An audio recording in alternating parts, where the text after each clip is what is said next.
नमस्कार, मैं भगवान दास, दिल्ली कोऑर्डिनेटर ऋषिकुल योगपीठ की तरफ से आप सबका स्वागत करता हूं। और आज वेबिनार प्रारंभ करने से पूर्व आइए हम ईश्वर की वंदना करें और हमारे बीच आज के प्रवक्ता उपस्थित हो चुके हैं। नाम लेते हुए हम प्रारंभ करने के लिए तैयार हैं। आइए कमर गर्दन सीधा करें, कोमलता से आंखें बंद करें और गहरा लंबा सांस लें। ओम सर्वे भवन्तु सुखिनः, ये सन्तु निरामया, सर्वे भद्राणि पश्यन्तु, मा कश्चित् दुर्भाग् भवेत्। ओम। दोनों हथेलियों का दर्शन करें, कोमलता से अपने चेहरे पर स्पर्श करें।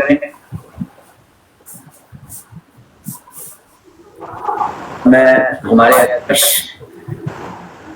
से अनुरोध करूंगा कि वो हमारे प्रवक्ता गरिमा जैन जी को आमंत्रित करें और वेबिनार प्रारंभ करने की अनुमति दें। धन्यवाद।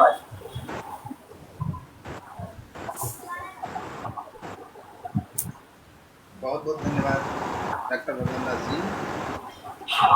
आज बहुत ही शुभ दिन है, 30 जून 2022। हम सभी के लिए, ऋषिकुल योगपीठ परिवार के लिए और इस समाज के लिए आज के मुख्य वक्ता, मुख्य अतिथि गरिमा जैन जी उपस्थित हो चुकी हैं राजधानी दिल्ली से। मैं उनका तहे दिल से स्वागत और वंदन करता हूँ अपने मंच पर। आज का जो वेबिनार महासत्र है वह 199 सेशन 199 महासत्र पर हम पहुँच चुके हैं। आज के इस महासत्र का जो मुख्य टॉपिक है हेल्दी मेंस्ट्रुअल प्रैक्टिसेस, इस पर जो है सुना है। और मैं संक्षिप्त परिचय दे देता हूँ। गरिमा जैन जी ने MA इन योगा क्वालिफाई किया हुआ है, certified prenatal and postnatal yoga and garbh sanskar teacher, specializes in health issues related to women, speciality है डीप रिलैक्सेशन। और योग के क्षेत्र में कई वर्षों से कार्यरत हैं, बहुत ही एक्टिव रहती हैं। आज हम सभी को इनके अनुभव का जो है नॉलेज करना है, ज्ञान अर्जन करना है। तो आइए अब हम ज़्यादा समय न लेते हुए आमंत्रित करते हैं अनुपम कुमार जी को, जो बिहार स्टेट कोऑर्डिनेटर हैं। आए और गरिमा जैन जी का स्वागत अभिनंदन करें और आज के इस कार्यक्रम को धन्यवाद शुक्ला सर। सभी को हमारा प्रणाम। मेरा नाम अनुपम कुमार, योगपीठ बिहार का कोऑर्डिनेटर है और आज के सत्र में गरिमा मैडम का बहुत स्वागत है। मैडम दिल्ली से हम लोग के सामने आ चुकी है, तो चलते हैं मैडम के पास और आज के बारे में जानेंगे। मैडम आपका स्वागत है। आप सभी का बहुत बहुत धन्यवाद मेरे को यहाँ पे आमंत्रित करने के लिए, मेरा इतना अच्छा स्वागत करने के लिए आप सभी का बहुत बहुत शुक्रिया। और सेशन शुरू कर सकते हैं क्या आप? जी। मैं बहुत ज्यादा शुद्ध हिंदी वक्ता नहीं हूँ, मतलब मैं बहुत ज्यादा शुद्ध हिंदी यूज नहीं कर पाती हूँ, तो इसलिए मेरा जो सेशन रहेगा वो हिंदी इंग्लिश मिक्स रहेगा, ताकि जो बात हम पहुंचाना चाहते हैं नॉर्मल, मतलब जो आज की जनता है उन तक पहुंचा पाए, क्योंकि टॉपिक ही ऐसा है। टॉपिक है हेल्दी मेंस्ट्रुअल साइकिल प्रैक्टिसेस, क्या क्या होती हैं, कैसे होती हैं, तो वो सारा हम समझेंगे। तो मैं अपनी स्क्रीन प्रेजेंट करना चाहूंगी, जिसकी वजह से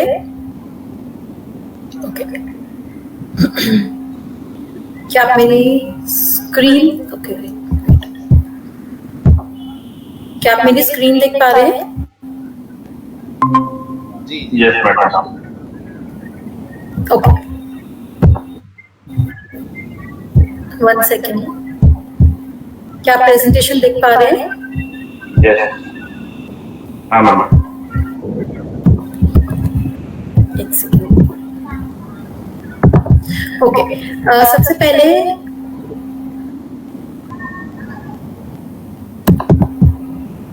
पहले मैं इसका स्लाइड शो करना चाहती हूँ। ठीक है, आज का हमारा टॉपिक है, आई होप मेरी आवाज क्लियर है, स्क्रीन दिख रही है, क्योंकि मेरे स्क्रीन पे पूरा सिर्फ प्रेजेंटेशन है, तो मैं इसलिए देखना क्लियर है। ठीक है। अगर कुछ भी क्लियर ना हो तो आप मेरे को बीच में बोल सकते हैं। ठीक है, मैं बताना चाहती हूँ अब हेल्दी मेंस्ट्रुअल या मेंस्ट्रुएशन प्रैक्टिसेस। तो इसमें 3 शब्द हैं, तीनों शब्दों का मैं पहले थोड़ा सा भावार्थ करना चाहती हूँ। हेल्दी मतलब जो हमारा जैसे डेफिनेशन भी है या जो कहा भी जाता है कि फिजिकली यानी शारीरिक तौर पर, मेंटली यानी मानसिक तौर पर, और स्पिरिचुअली सोशली यानी आसपास जो हमारा एनवायरनमेंट है उस तौर पर हेल्दी, मतलब हर तरीके से हेल्दी। मेंस्ट्रुएशन क्या होता है कि जो औरतें हैं या लड़कियां हैं वो अपनी आधी से ज्यादा जिंदगी मेंस्ट्रुएशन में दे देती हैं, लेकिन तब भी इसकी बात हार्डली ही कोई करता है। मेंस्ट्रुएशन आज भी ऐसा माना जाता है कि नहीं, हम इसकी बात नहीं करना है, ये बोलना नहीं है, सबके सामने कहना नहीं है। लेकिन अगर कोई प्रॉब्लम है और आप अगर बोलेंगे नहीं तो फिर उस प्रॉब्लम को सॉल्व कैसे करेंगे, उस प्रॉब्लम को रेक्टिफाई यानी जानेंगे कैसे कि आखिर में दिक्कत क्या है। तो मेंस्ट्रुएशन क्या होता है वो भी हम जानते हैं, मेंस्ट्रुएशन और उसके बाद प्रैक्टिसेस की। मेंस्ट्रुएशन के दौरान यानी जो इसको हम पीरियड्स भी कहते हैं या हिंदी में मासिक धर्म भी कहते हैं, तो इसके दौरान ऐसा हम क्या क्या करें जिससे हम ये इंश्योर करें कि हमारी जो मेंस्ट्रुएशन है या हमारा जो मासिक धर्म है वो स्वस्थ है। ठीक है, तो सबसे पहले हम जानते हैं कि मेंस्ट्रुएशन क्या होती है।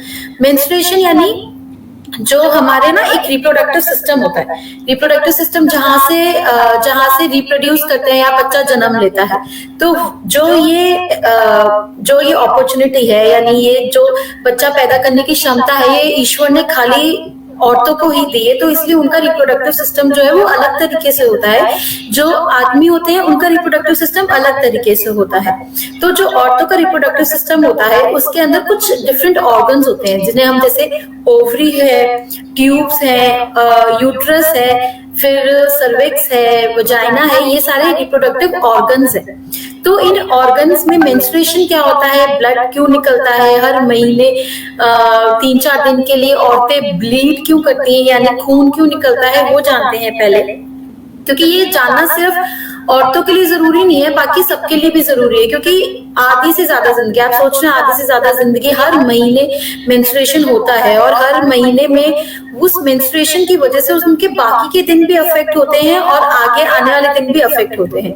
तो उनका मूड साइकिल इफेक्ट होता है, उनका खान पान अफेक्ट होता है और उसकी वजह से मेंस्ट्रुएशन भी अफेक्ट होता है। तो ये पूरी साइकिल चलती है। तो इसको हम समझते हैं कि मेंस्ट्रुएशन पहले क्या होता है, कि क्या होता है ना, जो औरतें हैं, औरतों के अंदर जो उनका गर्भ है, गर्भवास है, जो यूट्रस है वो हर महीने प्रिपेयर होता है, यानी हर महीने उसके अंदर एक बच्चा जन्म ले ऐसी प्रिपरेशन पहले से ही होने लग जाती है। लेकिन अगर बच्चा जन्म नहीं लेता है यानी उसका वो कंसीव नहीं करती है या प्रेग्नेंट नहीं होती है, तो जो वो प्रिपरेशन होती है, जैसे हम पहले कोई आता है हमारे घर में मेहमान, तो हम पहले बहुत सारी चीजें प्रिपेयर करते हैं कि हाँ आज ये मंगाते हैं खाने में, आज ये बनाते हैं, आज ये बनाते हैं। उसके बाद में हमें एंड मोमेंट में पता चलता है कि मेहमान तो आ ही नहीं रहे। तो फिर क्या होता है कि बहुत सारा ऐसा खाना भी होता है जो कि कंज्यूम नहीं कर सकते हैं या रख भी नहीं सकते हैं, तो या किसी को दे देते हैं बाहर, या किसी बहुत बारी वेस्ट भी जाता है, डस्टबिन में भी चले जाता है, जो कि नहीं करना चाहिए, लेकिन ऐसा होता है। ऐसे ही जो हमारा गर्भवास है उसके अंदर जो प्रिपरेशन होती है पहले से ही, जो एक लाइनिंग से डेवलप हो जाती है, जो प्रिपेयर होती है बच्चे को, आगे आने वाले बच्चे को संभालने के लिए, जब वो नहीं होता है तो इसलिए हर महीने वो गिरना शुरू हो जाता है, यानी वो शेड होना शुरू हो जाता है, जिसको मेंस्ट्रुएशन बोलते हैं। अगर आप ध्यान से देखें तो यहाँ पे क्या होता है, यहाँ पे ये ओवरीज होते हैं, इनको ओवरीज कहा जाता है, जहाँ पे हमारे एग यानी जहाँ पे सीड होता है वो रहते हैं और वो वहां से चलकर इस यहाँ के थ्रू आते हैं। अगर प्रेगनेंसी होती है तो यहाँ पर प्रेगनेंसी हो जाती है, यहाँ पे इस ट्यूब में प्रेगनेंसी चली जाती है। लेकिन अगर नहीं होती है तो एग मैच्योर होता है, इमेच्योर ये डेवलप होता है, फिर उसके बाद में ऐसे ये जो पूरी लाइनिंग होती है, ये लाइनिंग देख रहे हैं, रेड रेड कलर की लाइनिंग है, ये लाइनिंग नीचे शेड होने लग जाती है, यानी ये गिरने लग जाती है, ये हवा से हटने लग जाती है, निकलने लग जाती है। तो ये जब निकलती है तो ये ब्लड के थ्रू नीचे की तरफ वजाइना की तरफ आती है और वो बाहर निकलती है, बॉडी से निकल जाती है। तो जब बॉडी से निकलती है तो उसको हम बोलते हैं मेंस्ट्रुएशन यानी पीरियड्स यानी मासिक धर्म। तो वो क्या होता है, वो हमारे अच्छे के लिए ही होता है कि अब बॉडी प्रिपेयर हुई, अब बॉडी में प्रिपरेशन कर ली, लेकिन उसका कुछ काम ही नहीं हुआ, तो क्या हुआ, उसको निकाल दिया। फिर ये ऐसे हर महीने ये बॉडी इस चीज को डेवलप करती है, तो इसलिए ये मंथली साइकिल हो जाती है। और हर महीने अगर बॉडी प्रेगनेंसी नहीं हुई तो यूट्रस कहते हैं उसको इंग्लिश में, जो बॉडी पार्ट होता है जिसमें गर्भ आता है, वो अपनी लाइनिंग शेड कर देता है। लेकिन अब इसके हम कुछ फैक्ट्स जानते हैं। इसको अब ये शुरू कब होता है लड़कियों में, ये आजकल जो कॉमन है ये 10 से 14 साल की एज में शुरू हो जाता है। पहले जब 18वीं सदी थी या 1800 सदी थी, उस टाइम पे ये कुछ 17-18 साल पे शुरू होता था, लेकिन धीरे धीरे करके ये एज कम आती जा रही है। उससे पहले अगर आप 4 साल पहले देखेंगे तो लड़कियों में ये 12 से 15 की उम्र में शुरू होता था, अब ये 10 से 14 की उम्र में शुरू होता है। तो ये जैसे जैसे हमारा लाइफस्टाइल बदल रहा है ना, उसकी वजह से हमारे ये जो छोटी छोटी हेल्थ वाली चीजें ना, ये भी बदल रही है अगर हम इनके ऊपर ध्यान ना दें तो। ठीक है, और ये खत्म कब होता है, ये इसको जब शुरू होता है उसको मेनार्क बोलते हैं, और जब खत्म होता है उसको मेनोपॉज बोलते हैं। तो ये कब होता है, जब ये 40s और 50s की एज में जाके खत्म होता है। तो अगर आप देखें तो 10 से लेके 50 साल यानी 40 साल हर महीने लड़की या औरत जो है उसको मेंस्ट्रुएशन यानी पीरियड्स या मासिक धर्म होते हैं 40 साल तक। अब 40 साल किसी की उम्र में कितना बड़ा रोल प्ले करता है, तो वो हर महीने होते हैं जब तक वो मेनोपॉज ना हो जाए, और मेनोपॉज कुछ 40 से 50 साल की उम्र में होता है। और मेनोपॉज में क्या होता है कि धीरे धीरे करके इरेगुलरिटी से धीरे धीरे करके वो ब्लड आना बंद हो जाता है, खत्म हो जाता है, और फिर उसके बाद नहीं आता है। तो अब जो मेंस्ट्रुअल ब्लड होता है वो खाली ब्लड नहीं होता, यानी वो खाली खून नहीं होता है, उसके अंदर टिश्यूज भी होते हैं, उसके अंदर कोशिकाएं भी होती हैं। जो लाइनिंग हमने देखी थी, जो लाइनिंग बनती है वो लाइनिंग जब शेड होती है उसको टिश्यूज बोलते हैं, तो वो टिश्यूज भी साथ साथ में रिमूव होते हैं। तो ये सारा साइंटिफिक फैक्ट है, इसमें कुछ बुरा मानने वाली या ऐसे सोचने वाली क्या डर्टी बातें हैं या क्या गंदगी बातें हैं, ऐसा कुछ भी नहीं है। सिर्फ ये नॉर्मल साइंस है, हमारी एक बॉडी है, बॉडी के अंदर एक सिस्टम है, वो किस तरह से काम करता है हम बस इतना समझ रहे हैं। ठीक है, उसके बाद में नेक्स्ट अब हम ये जानते हैं कि हेल्दी मेंस्ट्रुएशन कैसा होता है, कि अगर क्या क्या सिम्टम्स होते हैं जिससे आपको पता चले कि आपकी मेंस्ट्रुएशन एकदम ओके है, एकदम सही है और एकदम ही हेल्दी है। तो अगर आपको रेगुलर मेंस्ट्रुअल साइकिल्स हो रही है हर 25 से 36 दिन के बीच में, हर एक का साइकिल अपना अलग होता है, अपना साइकिल किसी और लड़के के साथ कंपेयर ना करें। तो आपका अगर हर महीने मासिक धर्म हो रहा है और आपकी एक रेगुलर साइकिल चल रही है, एक आधा दिन आगे पीछे चलता है, दैट इज परफेक्टली नॉर्मल। अगर आपका नॉर्मल बेसिस पे रेगुलर है तो वो आपका हेल्दी मेंस्ट्रुएशन है। उसके बाद में 4 से 7 दिन तक आप ब्लीड करते हैं तो वो नॉर्मल है। आयुर्वेद के अनुसार वैसे वो 5 रातों तक रहना चाहिए, लेकिन सिंस अब हम मॉडर्न वर्ल्ड की तरफ आ चुके हैं और बहुत सारी चीजें हैं जो हम डिफरेंट अडेप्ट कर रहे हैं, एटमॉस्फेयर के हिसाब से अपने जीवन शैली में लेकर आ रहे हैं, तो इसलिए अब हेल्दी मेंस्ट्रुएशन की डेफिनेशन भी थोड़ी सी चेंज हो चुकी है। आयुर्वेद के अनुसार थोड़ी अलग थी, अभी हम थोड़ी अलग जो मॉडर्न है उसके हिसाब से लेते हैं। तो वो 4 से 7 दिनों तक होना चाहिए, बहुत ज्यादा भी नहीं बहुत कम भी नहीं कि एक आधा दिन भी नहीं, और 8-10 दिन तक होता जाए वो भी हेल्दी नहीं है। उसके बाद में कलर उसका रेड होना चाहिए, बहुत ज्यादा ब्राउन या डार्क है या बहुत ज्यादा क्लॉट्स हैं वो हेल्दी नहीं होता है। उसके बाद मेंस्ट्रुएशन के दौरान यानी पीरियड्स के दौरान कम या फिर बिल्कुल भी पेन नहीं होना चाहिए। जिनको बहुत ज्यादा पेन होता है वो नॉर्मल हेल्दी मेंस्ट्रुएशन नहीं है। और जो मूड है वो हल्का सा लो रहता है, लेकिन इसका मतलब नहीं है कि आप बहुत ज्यादा चिड़चिड़े हो जाते हैं, वो भी हेल्दी मेंस्ट्रुएशन नहीं है। हेल्दी मेंस्ट्रुएशन को अब जो बाकी की चीजें उसको नॉर्मलाइज करा जा रहा है, लेकिन वो एक्चुअल में नॉर्मल नहीं है। तो अगर हम ये साइकिल देखें तो 1 से 28 दिन की जो साइकिल होती है उसके अंदर अगर ये जैसे हम देखें 9 दिन से लेके 15 दिन तक, इसको हम फर्टिलिटी फेज बोलते हैं, यानी इसके दौरान अगर आप गर्भवती होते हैं तो वो बहुत अच्छा माना जाता है, क्योंकि इसके दौरान आपके बॉडी में सब चीजें गर्भ के अनुसार प्रिपेयर हुई होती हैं, यानी गर्भ के अनुसार जो रिक्वायरमेंट है वो फुलफिल हुई होती है। उसके बाद में यहाँ पे फिर वो नहीं फुलफिल होती तो धीरे धीरे धीरे धीरे चलते चलते आपकी जो एंडोमेट्रियम लाइन है, यानी जो लाइनिंग है यूट्रस में, जो प्रिपरेशन हुई है, जो एग है, वो शेड होके फिर ब्लीड हो जाता है, फिर आपका शुरू हो जाता है नेक्स्ट साइकिल। ठीक है, अब क्या चीजें हेल्दी नहीं है, जैसे आपको बहुत ज्यादा इरिटेशन हो रही है, जैसे आजकल नई टर्म चलती है पीएमएस। पीएमएस किसको बोलते हैं? Pre menstrual syndrome. इसमें क्या होता है, इसमें 1 हफ्ते पहले या 10 दिन पहले तक बहुत सारे सिम्टम्स होते हैं, जैसे बहुत ज्यादा भूख लगना, बहुत ज्यादा चिड़चिड़ापन हो जाना, बहुत अलग अलग जगहों पे लोअर बैक पेन होना, बॉडी में क्रैम्प्स होना, मूड स्विंग्स होना, उसके बाद में एक्ने हो जाना, हेडेक होना, ये सारे पीएमएस के सिम्टम्स है, यानी ये सारे लक्षण है जो कि बताते हैं कि पीएमएस हो रहा है। लेकिन ये पीएमएस होना नॉर्मल नहीं है, इट इज अ सिंड्रोम, यानी ये चीज नॉर्मल नहीं है, ये एक डिसऑर्डर है। अब ये डिसऑर्डर्स क्यों होते हैं वो हम बाद में देखेंगे, लेकिन क्या क्या होते हैं या किन किन की वजह से हमारी मेंस्ट्रुअल साइकिल हेल्दी नहीं होती। फिर आता है पीसीओडी यानी पॉलिसिस्टिक ओवरी डिसऑर्डर, यानी इसमें पीसीओएस भी बोलते हैं इसे। इसमें क्या होता है, इसमें जो हमने देखा था ना ओवरी, इसके अंदर जो ओवरी उसके अंदर सिस्ट हो जाता है, यानी छोटे से जैसे हल्की सी गांठें टाइप होती है ना, वैसा हो जाता है, यानी ओवरी बाहर ही नहीं निकल पाता है। तो जब पीसीओडी होता है तो उसमें इरेगुलर साइकिल हो जाती है, यानी आपके किसी महीने साइकिल, मतलब किसी महीने आपका मासिक धर्म आया, किसी महीने नहीं आया, उसके बाद में बाल बहुत झड़ने लग जाते हैं, वेट बहुत ज्यादा गेन होने लग जाता है, वजन एकदम से बढ़ जाता है, उसके बाद में आपके फेशियल हेयर्स यानी फेस पे बहुत ज्यादा बाल होने लग जाते हैं, तो ये सारा हेल्दी नहीं है। देन फाइब्रॉइड्स, जो हमारा यूट्रस है, यूट्रस के अंदर अगर हमें थोड़े ट्यूमर्स टाइप होते हैं जो कि कैंसरस नहीं होते हैं, यानी कैंसर वाले नहीं होते हैं, वो उसको फाइब्रॉइड्स बोलते हैं, तो वो भी होते हैं, तो हमारी मेंस्ट्रुअल साइकिल हेल्दी नहीं होती है। देन एंडोमेट्रोसिस क्या होता है कि जब हमारी जो हमारी यूट्रस के अंदर वाली लाइनिंग थी ना, वो यूट्रस के अंदर ना होकर बाहर हो जाती है, तो उसको एंडोमेट्रोसिस बोलते हैं। वो भी बहुत पेनफुल होता है, बहुत ज्यादा, और उसको ट्रीट करना भी बहुत मुश्किल होता है। फिर इनफर्टिलिटी, अगर आपकी मेंस्ट्रुअल साइकिल हेल्दी नहीं है या इनमें से कोई भी इशू है तो हो सकता है आगे चल के आप गर्भवती होने में आपको बहुत ज्यादा दिक्कत हो, या इनफर्टिलिटी मतलब गर्भवती होने में दिक्कत हो या गर्भवती ना हो पाए, तो इसलिए इन सब चीजों का ध्यान रखना बहुत ज्यादा जरूरी है। देन डिसमेनोरिया क्या होता है कि आपको अपने मासिक धर्म के टाइम पे बहुत ज्यादा पेन होना, इतना ज्यादा पेन होना कि अगर आप जब तक दर्द की दवाई ना खाए ना तब तक आपका काम चल ही नहीं पाएगा, आप कुछ काम कर ही नहीं पाएंगे, अपने बेड से उठ ही नहीं पाएंगे।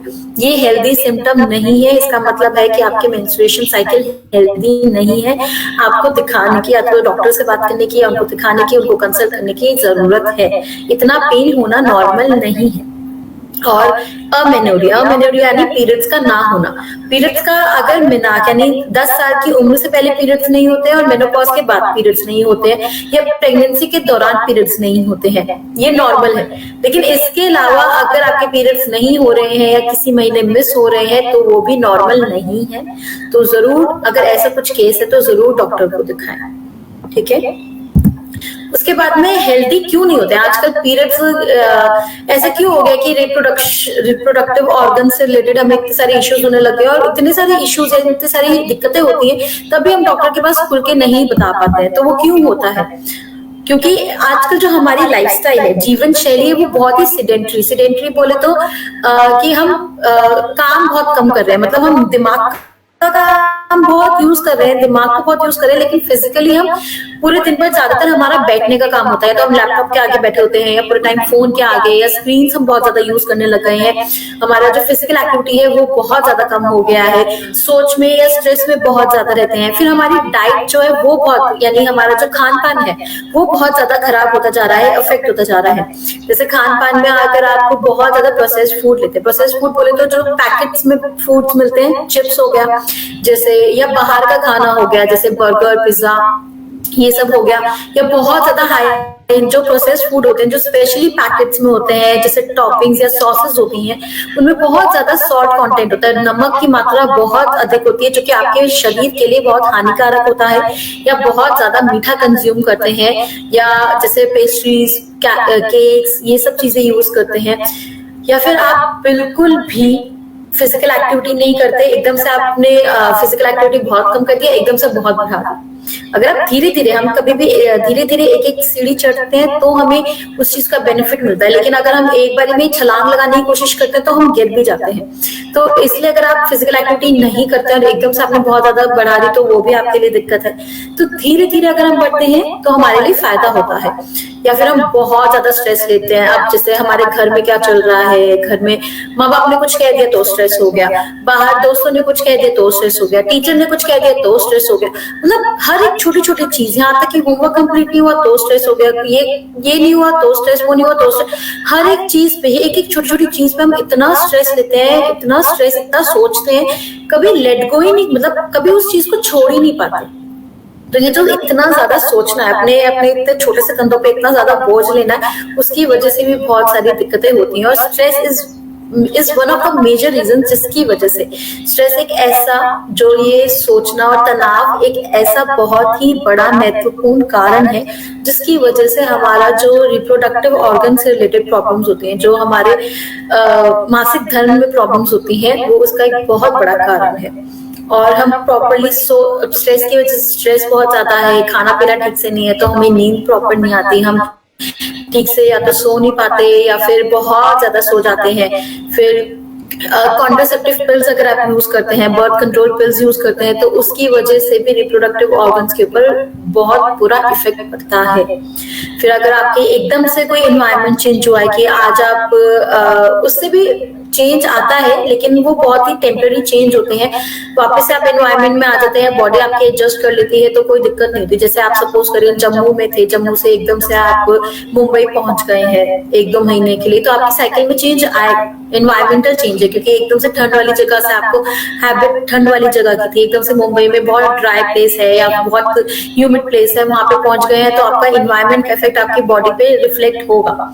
उसके बाद में अगर आपको कोई भी थायराइड जैसे या हार्मोनल इश्यूज हैं, उसकी वजह से भी आपका जो मेंस्ट्रुअल साइकिल है, जो रिप्रोडक्टिव साइकिल है, वो हेल्दी नहीं होती है। तो रिप्रोडक्टिव साइकिल हेल्दी बनाने के लिए हम क्या कर सकते हैं? एक तो ध्यान दें अपनी सोने पर, अच्छे से सोएं। अगर आपको थकान बहुत ज्यादा हो रही है तो देखें, अगर आप एक बार ब्लड टेस्ट करा सकते हैं तो ब्लड टेस्ट करा के देखें। थकान बहुत ज्यादा है तो हो सकता है आपके अंदर, बॉडी के अंदर न्यूट्रिएंट्स की कमी होगी, जैसे विटामिन डी है, B12 है, इन सब की कमी भी हो सकती है, फॉलिक एसिड है। तो अपना ब्लड टेस्ट कराएं। अगर बहुत ज्यादा थकान हो रही है तो पूरे अच्छे से सोएं, जितनी बॉडी को नींद की रिक्वायरमेंट है उतनी नींद बॉडी को दें, ठीक है। अपना स्ट्रेस मैनेज करने की कोशिश करें। अब स्ट्रेस कैसे मैनेज कर सकते हैं? सबसे बेस्ट है योग। अगर आप योग करते हैं तो स्ट्रेस धीरे धीरे करके अपने आप ही आपकी लाइफ से चला जाता है, क्योंकि योग का इतना अच्छा प्रभाव होता है हमारे शरीर पर और हमारे मन पर, हमारे मानसिक स्वास्थ्य पर, कि स्ट्रेस को आप सोचते हैं कि हम क्यों ही स्ट्रेस लें, मतलब अपने आप ही वो अंदर से ही आने लग जाता है, ठीक है। उसके बाद अपनी डाइट जरूर देखें, कोशिश करें जितना हो सके घर का बना खाना खाएं, सब्जियां फल ज्यादा लें अपने डाइट के अंदर। उसके बाद में फिजिकल एक्टिविटी इंक्लूड करें अपनी डेली जीवन शैली में, कि चाहे आप सिर्फ वॉक करें, यानी सिर्फ आप पार्क जाए और वहां पे चले, सिर्फ आधा घंटा 1 घंटा चले। आपको डांस पसंद है तो डांस करें, कोई स्पोर्ट पसंद है कोई स्पोर्ट खेल सकते हैं, एरोबिक्स, जुम्बा, कुछ भी जो आप चाहें वो कर सकते हैं। और सबसे बेस्ट है योग। अगर आप योग करना चाहें तो योग भी कर सकते हैं, लेकिन कुछ ना कुछ अपनी लाइफ में, अपनी जीवन शैली में फिजिकल एक्टिविटी, यानी कुछ भी जैसे चलना दौड़ना, अपनी बॉडी को मूव करना जरूर इंक्लूड करें। और अगर आप बर्थ कंट्रोल पिल्स पे हैं तो उसको स्टॉप करें और उसके बेटर ऑल्टरनेटिव्स देखें। मेडिसिन से बेटर दूसरे ऑल्टरनेटिव्स होते हैं, उसको यूज करने की कोशिश करें। और जितना हो सके उतना खुश रहें, तनाव से दूर रहें, ठीक है, अब हम जानते हैं कि हम बहुत योग की बात कर रहे हैं कि योग क्यों, मतलब इसमें सिर्फ योग ही क्यों, तो उसके बेनिफिट्स जानते हैं कि योग इसमें कैसे हेल्प करता है। एक तो योग करने से सिर्फ हमारी पूरी बॉडी बहुत ज्यादा रिलैक्स हो जाती है, पूरी बॉडी में एक जो हैप्पी हार्मोन्स होते हैं हमारे वो रिलीज होते हैं, डोपामाइन रिलीज होता है, जिसकी वजह से हमें बहुत अंदर से ही खुशी, अंदर से ही आनंद की अनुभूति होती है, जिसकी वजह से हम अच्छे से सो पाते हैं, हमारी नींद कम समय में ज्यादा पूरी होती है, डीप स्लीप होती है। उसके बाद में हमारा तनाव कम हो जाता है, हमारा जो रिप्रोडक्टिव सिस्टम है उसकी तरफ जो हमारा ब्लड फ्लो है, रक्त चालन है, वो बढ़ जाता है। तो जब वो बढ़ जाएगा तो उसकी वजह से क्या होगा, उसकी वजह से हमारा वहां से रिलेटेड जो प्रॉब्लम्स है, डिसऑर्डर्स है, वो ठीक होने लग जाएंगे, वहां पे ऑक्सीजन का फ्लो बढ़ जाएगा। फिर हमें हेल्प करता है ये कि हम काम रहे, कंपोस्ट रहे, मतलब हमें तनाव से दूर रखता है और हमें शांति की ओर लेकर जाता है, हमें अंदर तरीके से शांति, आनंद की अनुभूति होती है। और ये हमें हेल्प करता है बेटर डिसीजन मेकिंग में, कि हम आगे चल के, क्योंकि हमें थोड़ा सा भी डिसीजन बनाना होता है तो फिर हम बहुत ज्यादा तनाव में हो जाते हैं। तो योग हमारे जब माइंड को, हमारे मानसिक स्थिति को एक बैलेंस में रखता है, एक समत्व भाव में रखता है, तो उसकी वजह से हम कोई भी अगर डिसीजन लेते हैं, कोई भी फैसला लेते हैं, तो वो हम बहुत सोच समझ के और अच्छा ले पाते हैं, और हमें अंदर ही अंदर बहुत ही अच्छे से वो रिलैक्स कर पाता है। तो कौन कौन सी योगा प्रैक्टिसेस हैं जो आप कर सकते हैं अपनी मेंस्ट्रुअल साइकिल को हेल्दी करने के लिए? सबसे बेस्ट होता है बद्धकोण आसन, जो कि हमारा यहाँ पे भी ये शो हो रहा है। ये हमारे जिसको बटरफ्लाई पोज भी बोलते हैं या भद्रासन भी बोलते हैं, तो ये आसन जो है ये हमारे मेंस्ट्रुअल साइकिल के लिए बेस्ट है डेली, स्पेशली गर्ल्स के लिए या वुमेन के लिए। ये हमारे जो रिप्रोडक्टिव ऑर्गन्स हैं उनके लिए सबसे बेस्ट आसन है। अगर आप इसे डेली सिर्फ 5 मिनट भी करते हैं तो वो बहुत अच्छा रहेगा आपके लिए। फिर उसके बाद में आप नॉर्मली अगर आप मेंस्ट्रुएशन नहीं है तब आप कोई भी आसन की प्रैक्टिस कर सकते हैं। वृक्षासन हो गया, वीरभद्रासन हो गया, ये सारे आसन एक बैलेंस, आपके माइंड में बैलेंस की स्टेट लेकर आते हैं, जो हमारा योग भी कहता है, जो भगवत गीता भी कहते हैं, समत्वम योग उच्यते। योग वही है जो कि हमारे अंदर समत्व का भाव लेकर आता है। समत्व का भाव ही योग है, यानी एक स्टेट ऑफ बैलेंस ही योग है। वैसे इसका मीनिंग बहुत डेप्थ में है, बहुत ही गहरा है, लेकिन मैं अभी इसको सिर्फ ऊपरी तौर पर समझाने के लिए बता रही हूँ। तो ये जो बैलेंस स्टेट है, तो ये क्या करता है, ये हमारे लेफ्ट और राइट, यानी हमारा जो अगर मैं साइंटिफिक लैंग्वेज में बताऊं तो जो पैरासिम्पैथेटिक और जो सिंपैथेटिक नर्वस सिस्टम है उसको, उसके अंदर कोऑर्डिनेशन अच्छे से मेंटेन करता है। तो उसके अंदर कोऑर्डिनेशन अच्छे से होगा तो हम जो भी काम करेंगे, जो भी हम किसी से बात करेंगे, तो हम अपने ही काम और कंपोज स्टेट में रहेंगे, यानी हम अपने लिए ही अच्छा सोचते हुए चलेंगे। तो इसलिए वो प्रॉब्लम्स नहीं क्रिएट होती हैं फिर हमारे लाइफ में। हर एक चीज बैलेंस हो जाती है। जब आपकी लाइफ में हर एक चीज बैलेंस पे होगी ना तो कोई प्रॉब्लम होगी नहीं। जब चीजें आउट ऑफ बैलेंस आती है तभी प्रॉब्लम होनी शुरू होती है। हर एक चीज का या तो कुछ ज्यादा होना या बहुत कम होना, दोनों ही दुखदायी है। इसलिए श्री कृष्ण भी कहते हैं युक्त आहार विहार से, युक्त कर्म से, युक्त सपन व बोध से, कि मतलब अगर आप जो खान पान है, जो सोना है, जो चलना है, जो आपका आहार है, विहार है, यानी आपका जो आचरण है, वो अगर सब बैलेंस है, यानी यथा अनुसार, यानी आपके अनुसार बैलेंस है, तो वो ही आपको दुखों से मुक्त रखेगा। ठीक है। और एक और सबसे बड़ी चीज पतंजलि भी कहते हैं, महर्षि पतंजलि भी कहते हैं कि जो दुख नहीं आया उसको टाला जा सकता है। हेयम दुखम अनागतम। ये अर्थात अगर आपको रिप्रोडक्टिव साइकिल से हल्की सी भी लगता है कि कुछ इश्यूज हो रहे हैं या पहले से नॉर्मल नहीं है, तो आगे हो सकता है कि कोई बहुत बड़ी प्रॉब्लम बन जाए, उससे पहले आप उसको टालिए, उसको पहले ही आप उसको ठीक कीजिए। और डेली बेसिस पे आप प्राणायाम भी कर सकते हैं, जैसे अनुलोम विलोम हो गया, भ्रामरी हो गया, ये स्ट्रेस को कम करने के लिए बहुत ही अच्छे प्राणायाम है। देन आप नॉर्मली कोई भी योगा प्रैक्टिस कर सकते हैं। अगर आप ओबीस हैं या फिर आप वेट कम करना चाहते हैं तो आप सूर्य नमस्कार से भी शुरू कर सकते हैं। वो भी एक बहुत ही बेहतरीन आपका लिए योगा प्रैक्टिस है जो कि आपके शरीर को मूव करवाएगा, यानी डायनामिक एक प्रैक्टिस है, लेकिन वो आपके शरीर के लिए बहुत ही अच्छा है। पूरी बॉडी में वो ब्लड सर्कुलेशन अच्छे से पहुंचाएगा। ठीक है, अब हम जानते हैं मेंस्ट्रुएशन, यानी जब आपका मासिक धर्म चालू है तब क्या करना है। तब बहुत सारा रेस्ट करना है। इवन आयुर्वेद के अनुसार भी जब मेंस्ट्रुएशन साइकिल चलती है तब आपको रेस्ट करना चाहिए और कुछ नहीं करना चाहिए। इसलिए पहले के जमाने में ऐसा होता था कि रेस्ट देने के लिए कहा जाता था कि जो महिला का मासिक धर्म चालू है उस वक्त वो किचन में जाके खाना ना बनाए। लेकिन आजकल ये सब चीजें नॉर्मल हो गई। आजकल ये फिर भी नहीं देखने को मिलता है। बहुत सारे घरों में, शायद गांव में ये चीजें होती हैं, लेकिन अर्बन पॉपुलेशन है जैसे दिल्ली जैसे शहर है उसमें ये सब अभी भी देखने को नहीं मिलता है। तो सबसे इम्पोर्टेंट है रेस्ट। जितना हो सके अपने पीरियड्स में रेस्ट करें। जो फूड है वो लाइट लें, जैसे खिचड़ी हो गया, दलिया हो गया, मूंग दाल हो गया, ये बहुत ही लाइट से लाइट फूड लेने की कोशिश करें। अपना नमक का कंटेंट कम करें स्पेशली पीरियड्स के दौरान, और गाय का घी यूज करें डाइट में, तिल यूज करें, फ्लूइड्स पिए जैसे जूस हो गया, फ्रूट्स लें। तो ये लाइट फूड क्यों बोल रही हूँ मैं, हेवी फूड क्यों नहीं लेना चाहिए, क्योंकि जब हम हेवी मील लेते हैं तो हमारा सारी बॉडी का प्रोसेसिंग जो होती है वो हमारे डाइजेस्टिव सिस्टम यानी पाचन यंत्र पे लग जाती है, डाइजेस्टिव सिस्टम पे लग जाती है। तो क्या होता है कि जो हमारी रिप्रोडक्टिव साइकिल जो हमारी चल रही है, रिप्रोडक्टिव सिस्टम जो काम कर रहा है ना, वो ठीक से काम नहीं करता, क्योंकि पूरी बॉडी का ध्यान, तो अब जब हम कुछ काम करते हैं हमारा ध्यान अगर एक तरफ होगा तो हम दूसरी तरफ ध्यान नहीं दे पाएंगे ना। तो अगर हम हेवी मील खाते हैं तो हमारा पूरे शरीर का ध्यान, हमारे जो बॉडी का प्रोसेस है वो पूरा डाइजेस्टिव सिस्टम में लग जाता है, जिसकी वजह से जो रिप्रोडक्टिव सिस्टम है उसके ऊपर ध्यान ही नहीं जाता, फिर प्रॉब्लम शुरू हो जाती है।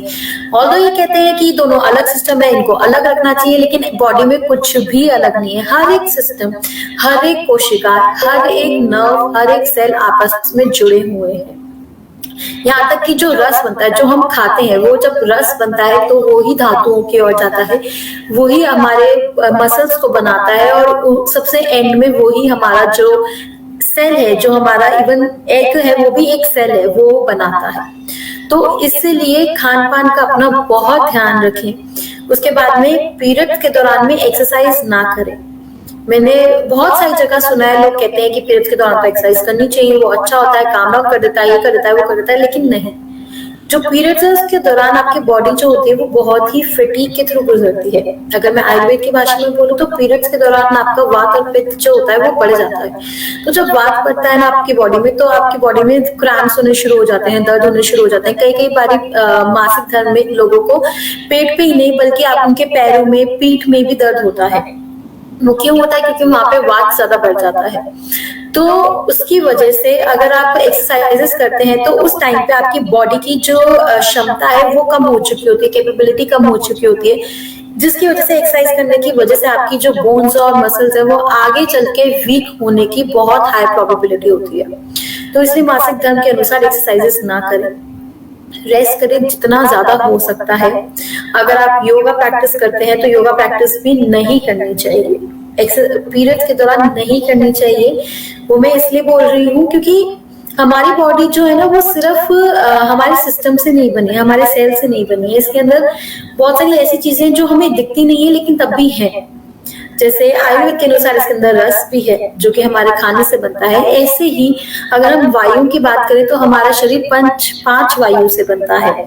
तो उन 5 वायु का जो रोल होता है, अगर हम इन्वर्जन्स करते हैं, योगा प्रैक्टिस करते हैं, तो योगा प्रैक्टिस में, कोई भी योगा प्रैक्टिस में हम कोशिश करते हैं, योग किस लिए बना है? योग बना है यूनियन यानी जोड़ने के लिए, खुद को सेल्फ को यूनिवर्सल सेल्फ से जोड़ने के लिए, यानी खुद को उस अवस्था में, एक समाधि की अवस्था में पहुंचाने के लिए।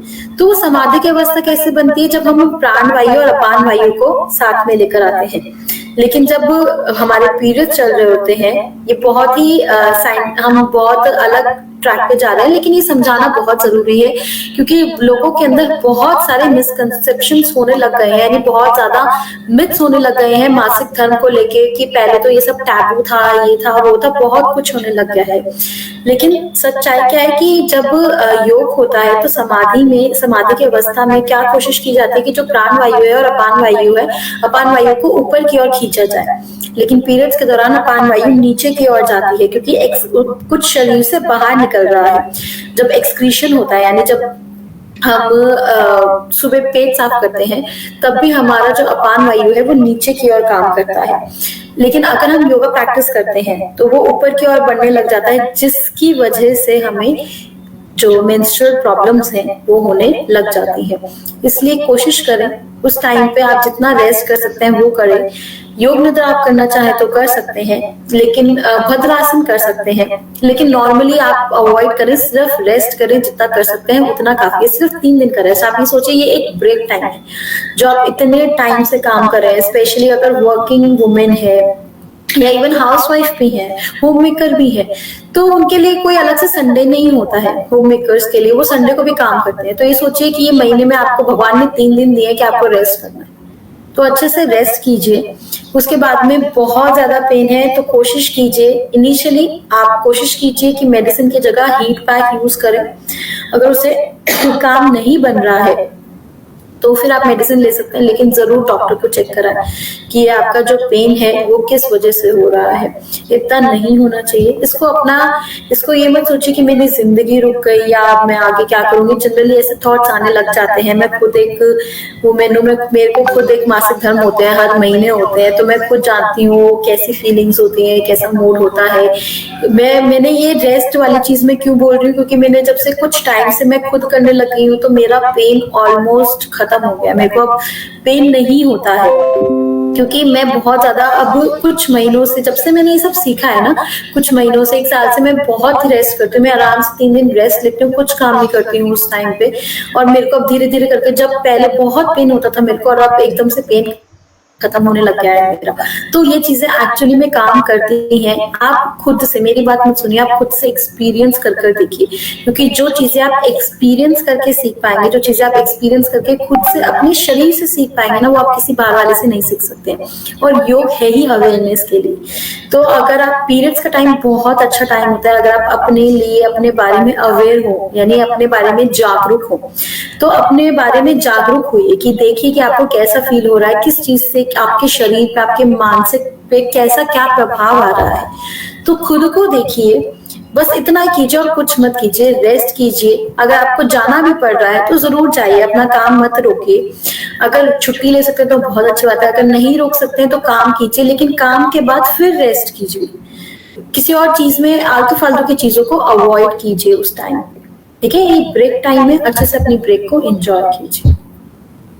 And for the last, thank you and take care. अगर आपका कोई भी सवाल है तो आप पूछ सकते हैं।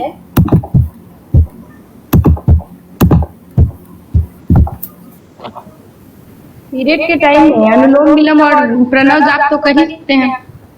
जी देखिए, मैं अगर आपको आयुर्वेद के पर्सपेक्टिव से बोलूं तो नहीं करना चाहिए अनुलोम विलोम और प्रणव जाप, क्योंकि मैंने वही समझाया कि जो अपान वायु है वो पीरियड्स के दौरान नीचे की तरफ फ्लो करती है और नीचे की तरफ ही फ्लो करनी चाहिए, क्योंकि वही सही है।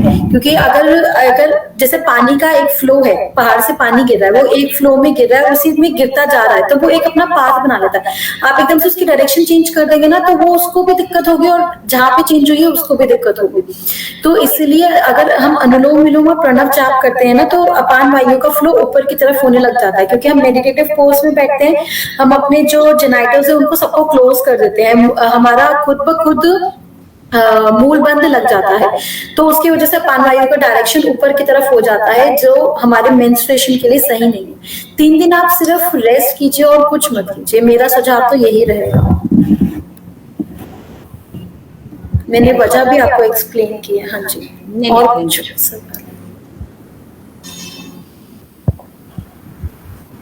मैं समझ सकती हूँ, बहुत सारे लोगों ने सुना होगा और बहुत सारे लोग कहते भी हैं कि पीरियड्स के टाइम पे तो आप नॉर्मल डीप ब्रीथिंग सिंपल कर सकते हैं आप, या फिर अनुलोम विलोम कीजिए, या प्राणायाम तो कर ही सकते हैं, या मंत्र जाप कर सकते हैं, मंत्र प्रणव जाप कर सकते हैं। तो ये बहुत सारे लोग कहते हैं, लेकिन बहुत सारे लोगों को पीरियड्स की एक्चुअल में जो आयुर्वेद के अनुसार है, वायु का है, ये सारी साइंसेस इतना अच्छे से डिटेल में शायद नहीं पता। मैं ये नहीं कह रही कि मुझे बहुत कुछ पता है, लेकिन जितना मैंने पढ़ा है मैं उस हिसाब से ही बता सकती हूँ। तो मैं उस हिसाब से ही आपको बता रही हूँ। मैं खुद भी नहीं प्रैक्टिस करती हूँ, पहले मैं करती थी। और इनफैक्ट अगर मैं आपको ये बताऊं तो जो मेरे टीचर हैं, जो मेरे गुरु हैं, उन्होंने भी बताया है, उनके एक्सपीरियंस में बहुत सारे योगा टीचर से वो मिले हैं। तो जो योगा टीचर्स हैं वो उस टाइम पे मेडिटेशन करते हैं, अनुलोम विलोम या फिर ऐसी प्रैक्टिसेस करते हैं, और उनको भी पीरियड से रिलेटेड प्रॉब्लम्स होती हैं। ऐसा नहीं है कि योगा टीचर है तो उनको नहीं होती, ऐसा बिल्कुल भी नहीं है, उनको भी होती है। बाद में पता चला है कि हाँ वो सिर्फ वायु की चीजें हैं। बहुत बारी क्या होता है, हमारी यहाँ की वायु बिगड़ गई तो हमें यहाँ पे बहुत पेन होने लग गया, या सर में कहते हैं ना कि सर दर्द हो रहा है बहुत ज्यादा, यानी सर में वायु बढ़ गई है, यानी कभी हम कहते हैं कि गैस्ट्रिक पेन हो रहा है। तो वायु का बहुत बड़ा रोल होता है हमारी बॉडी में। तो इसके साथ हमें जैसा एटलीस्ट उस दौरान हमें 3 दिन 4 दिन हमें उसके साथ नहीं खेलना चाहिए। ठीक है, बहुत बहुत धन्यवाद गरिमा जैन जी को। आज अपना कई वर्षों का अनुभव और जो है अपना बहुमूल्य समय दिया हमारे इस मंच पर, इसके लिए मैं आपको तहे दिल से शुक्रगुजार हूँ, आभार व्यक्त करता हूँ, धन्यवाद करता हूँ। साथ ही जैसा आपने सारी जानकारी देते हुए योग किन स्थितियों में करना है, नहीं करना है, ये बहुत ही महत्वपूर्ण पॉइंट है। क्योंकि जैसे होता है कि बिना गुरु ज्ञान नहीं लेना चाहिए, तो कहीं ना कहीं ये जब तक जानकारी आपको न हो कि इससे लाभ होगा या हानि, तब तक आप उसे ना करें। इसके लिए आपको एक योग्य सुयोग्य प्रशिक्षक के संरक्षण में ही ऐसा कुछ करना चाहिए। बहुत सारे लोग होते हैं कि YouTube पर बहुत सारे वीडियो पड़े हैं योग को लेकर के, लोग उससे सीखते हैं, समझते हैं, और उसका एक गलत इम्प्रेशन जाता है, उसका गलत रिजल्ट आ जाता है। फिर वो कहते हैं कि योग से कुछ भी ऐसा नहीं होता, मतलब योग को इसी तरीके से मतलब एक बदनाम भी कर देते हैं। बहुत सारे लोग होते हैं कि हेल्थ को लेकर के योग फिटनेस को लेकर के करते हैं, जिम से कंपेयर करने लगते हैं, और उसको करते हुए फिर उन्हें लगता है कि मुझे लाभ नहीं मिल रहा है, तो फिर जिम ज्वाइन कर लेते हैं, और जिम से उनको लगता है कि मुझे लाभ मिल रहा है। तो वो कहीं ना कहीं आपको गुरु ज्ञान सही नहीं मिलता है, तब ऐसा होता है कि योग से आपको लाभ नहीं मिल रहा है। तो मेरा बस कहना यही है कि कुछ भी करें, स्वास्थ्यप्रद कार्य के लिए आप अगर योग को अपना रहे हैं तो योग को एक योग्य प्रशिक्षक के संरक्षण में ही करें, सानिध्य में ही करें, उससे निश्चित है कि आपको लाभ मिलेगा।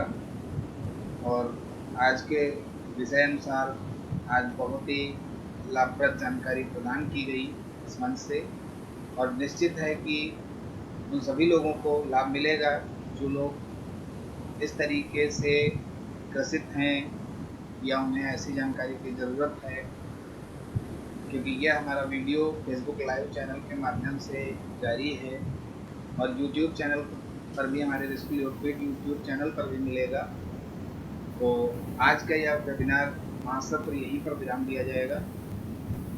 तब तक के लिए जो है हम सभी शांति पाठ करते हैं और कार्यक्रम को यहीं पर विराम देंगे। नहीं, एक क्वेश्चन और है सर।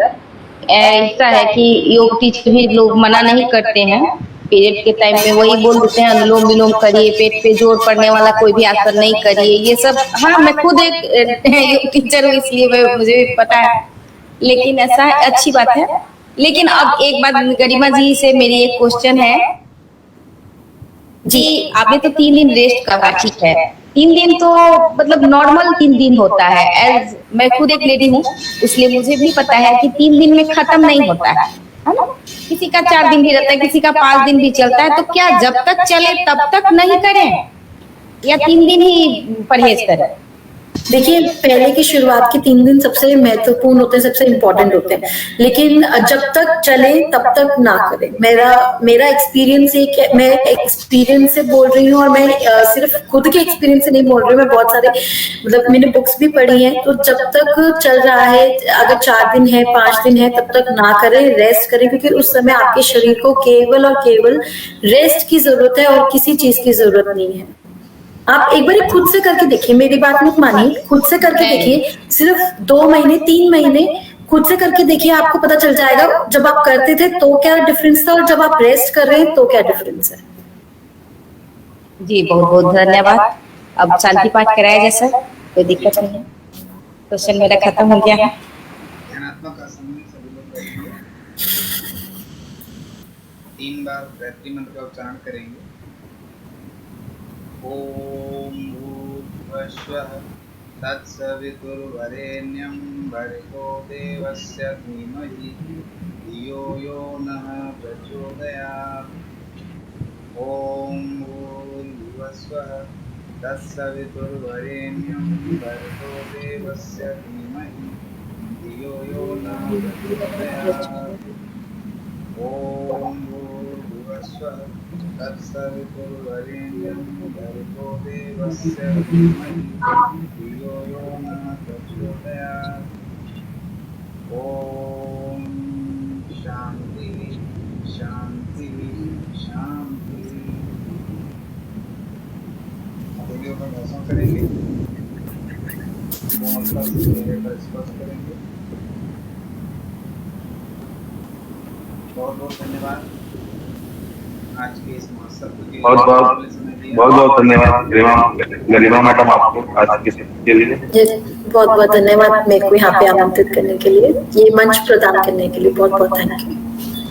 कल फिर मिलते हैं इसी समय नए वक्ता के साथ, नए विषय के साथ। तब तक के लिए